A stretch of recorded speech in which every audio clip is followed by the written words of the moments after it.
Actor, musician, Broadway, film, television, Emmys, Tony Awards, Golden Globe Award nominations. It's just all part of who Hal Linden is. Not to mention Barney Miller. He's getting ready for a concert at Rancho Mirage Amphitheater, and he joins us now. So what is it you like about the desert? First time I got down here, it was a revelation. I'm born in New York City, the Bronx, New York. I thought that was heaven. I made half my career on the Broadway stage before I ever got here. When I got here, I discovered there was Eden. And came down to the desert to play golf with Harvey Korman when he had his tournament, and Dinah Shore when she had her tournament. What I like most about it is the quiet. You can hear the quiet on my back patio. I sit out there in the evening and you can hear how quiet it is. And so in that quietness, what do you think about, and what do you think about career-wise? Career-wise. If you're expecting some kind of inspirational message, forget it. I have never worked a 9-to-5 job. I never waited tables. I never drove a cab.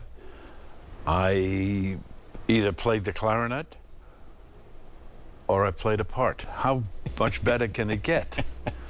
You never had to punch a clock? Never punched a clock. It's, you know, so when I play a human being, it's all made up. I know nothing about it. I have to make it all up. Was there a plan B in your life if you didn't go into show business? Did you? I wasn't that organized. I'm not that organized a human being.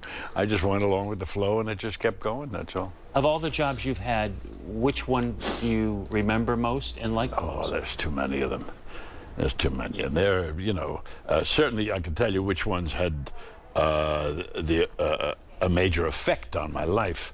I'll start with Bells Are Ringing, starring Judy Holliday. I got the first time on Broadway ever. But you also made a good living by doing industrials. That was a very interesting phenomenon at the time. The late 50s and the early 60s was the real heavy industrial time. You had to do everything. You had to do nuts and bolts, you had to do comedy, you had to dance, you had to sing, you had to be able to slide a car around. So where did you get that training? The first training, I think, came from standing in front of a band. Ladies and gentlemen, Mr. Hal Linden. I'm old-fashioned. I love remembering.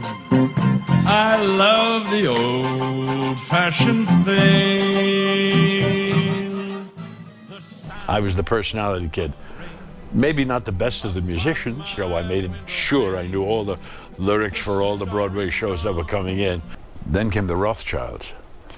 That was about 15 years later, really? Was the Rothschilds, which gave me that made me the leading man on Broadway. That gave me the Tony. That gave me calls from Hollywood to come in. And a man named Danny Arnold saw it.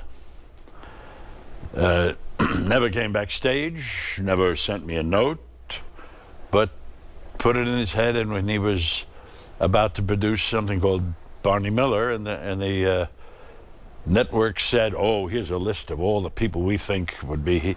He said, no, I saw this guy on Broadway, I'm going to use him. And that was it. That was the next step. So a lot of people, because they are so well known for one thing, either embrace it or loathe it. How can you loathe something as, if you're going to be stuck with a persona, if you're going to be attached to a property, let it be something as classy as Barney Miller. Come on. Yeah. Can you hum the song? Wait a minute. Somebody call me. It's my ringtone.